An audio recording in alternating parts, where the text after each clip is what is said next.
we talk about Martin Luther King? We talked about Martin Luther King. We didn't talk about, because, at that time,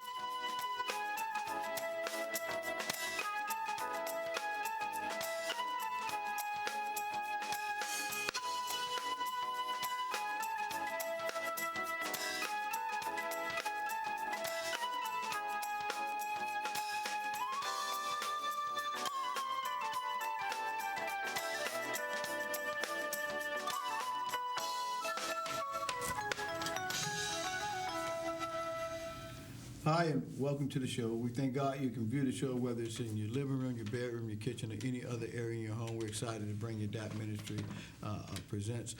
Again, we excited about what you're going to hear. The good news is that I had an opportunity to go down to the Lower Ninth Ward at least about 2 times this week. And so I was fortunate and blessed and to see some, I guess, the improvements. But when I introduced our co-host, the Reverend Darrell Smith, he's going to verify. Mm-hmm. Yes, we do need streets. I had an opportunity to go down in the Lower Ninth Ward, and I had to go down to some bad streets.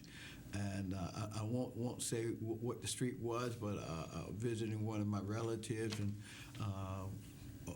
kind of deep, really deep, and they were concerned and said, "You're gonna be all right." I said, "Yeah, as long as I don't get sank down in the street, I'll be all right."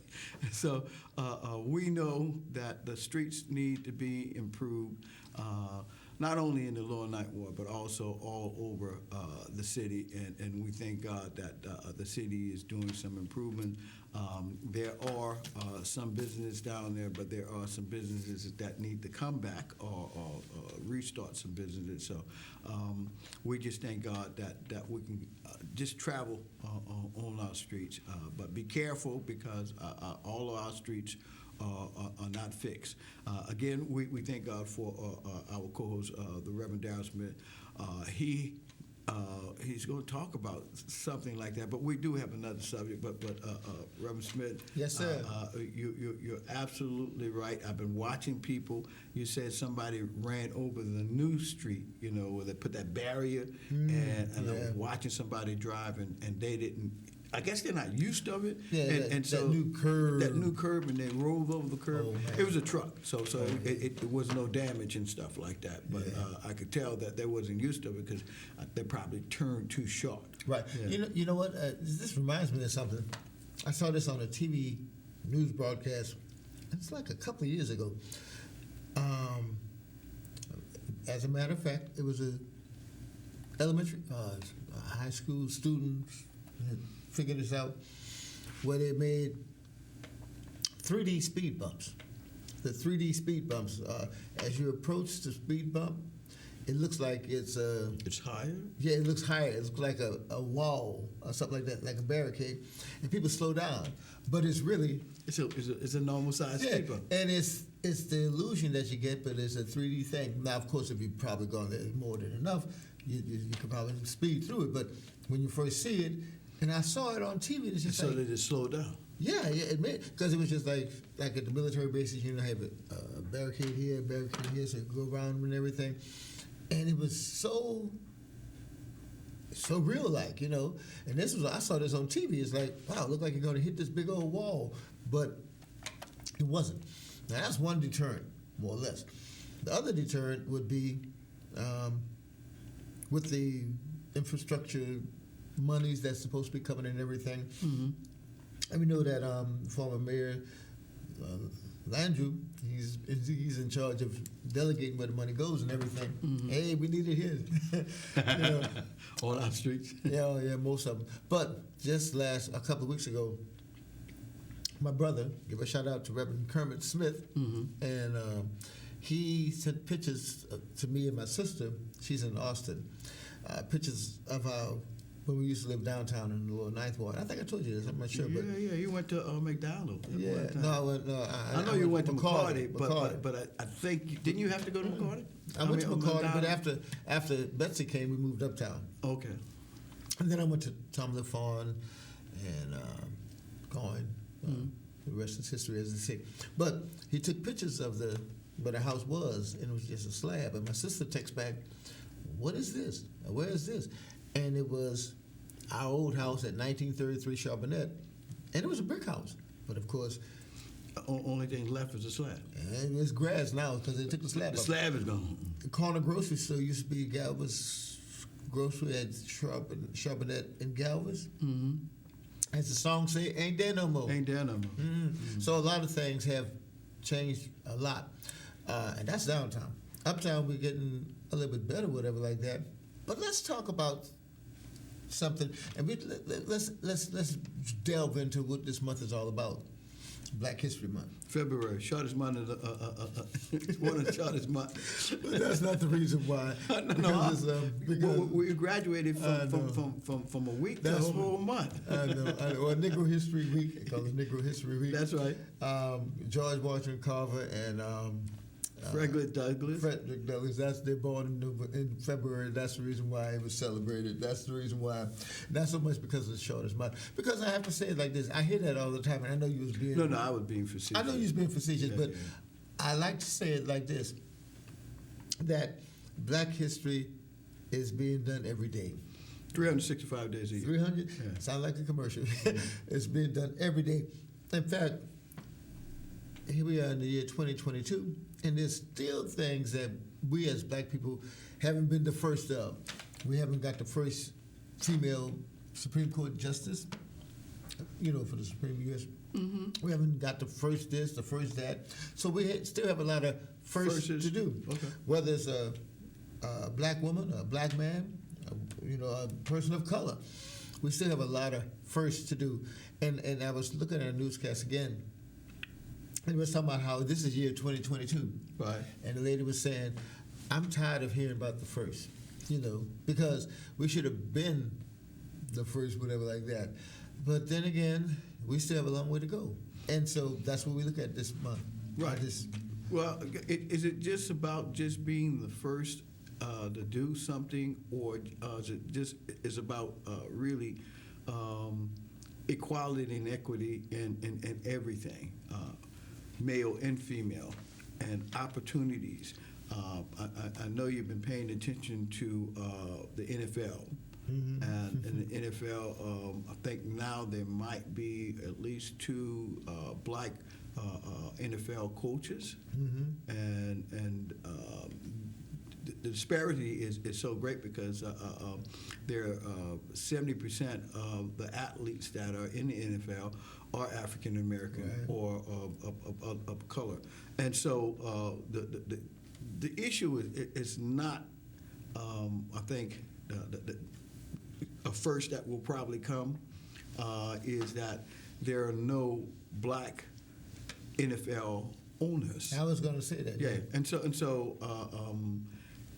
that's something we can talk about. How does that change take place, or how does it come into existence? But one thing, it requires not only the income, but the participation of the other NFL owners to open up that door. And I'm glad you said it like that, because just the idea that there are no quote unquote Black owners. Hey, let's play a little. I won't say a game, but let's go where it come from. We came from colored, Negro, African American, Black, and I'm saying it loud, I'm Black and I'm proud, and I'm proud to say that. But the idea that, and here we go, I'm not being a devil's advocate, but you know what people will say on the other side? Well, that's just showing affirmative action. So I don't think so. I think it's more of acknowledgement of your ethnicity and not being ashamed of who you are. Because just as you said, there are stereotypes of people and what they say about people in their ethnicity, about what they can't do, mm-hmm. and not looking at their ability to be human. Right. To be an individual.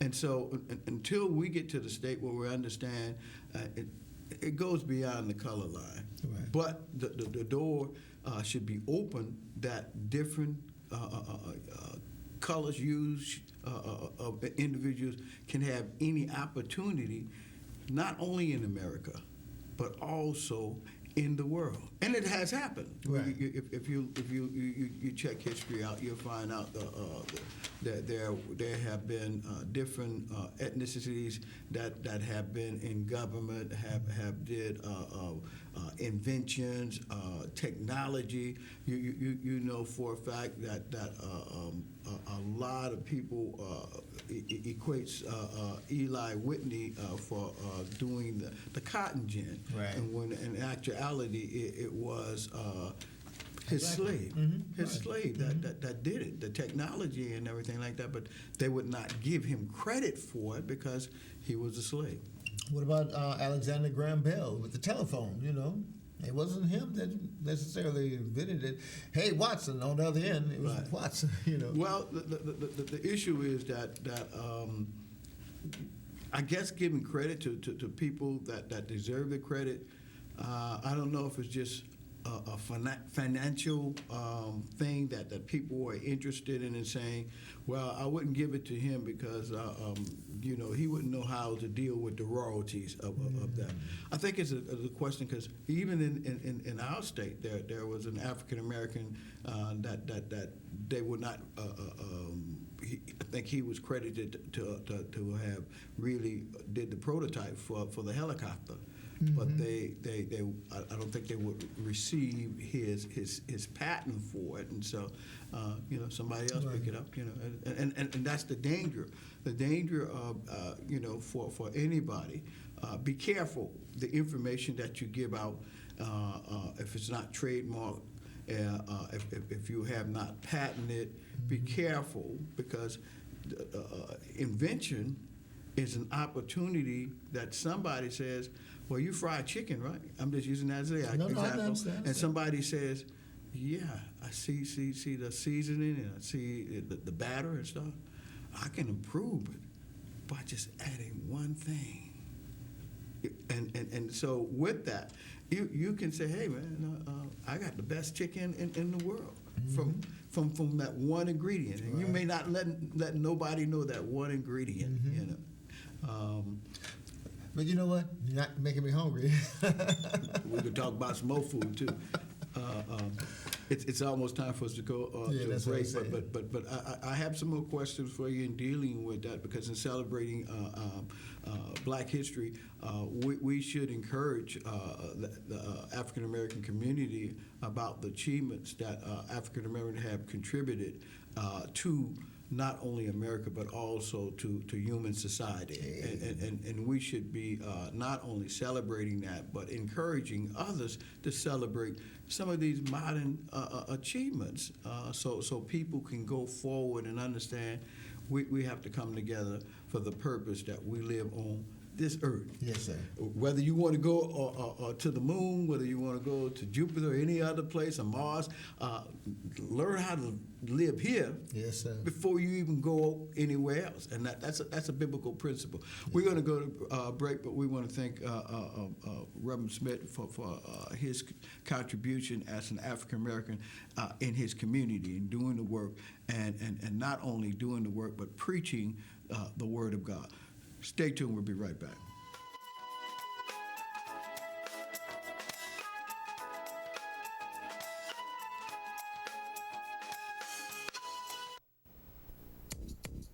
Poor nutrition today will increase Sarah's chances of anemia, add to her healthcare costs, sick days, even stunt her ability to learn.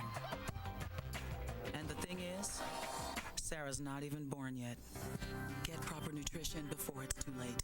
Call or visit WIC. WIC provides nutrition information, healthcare referrals, even food. Your child has you, and you have WIC.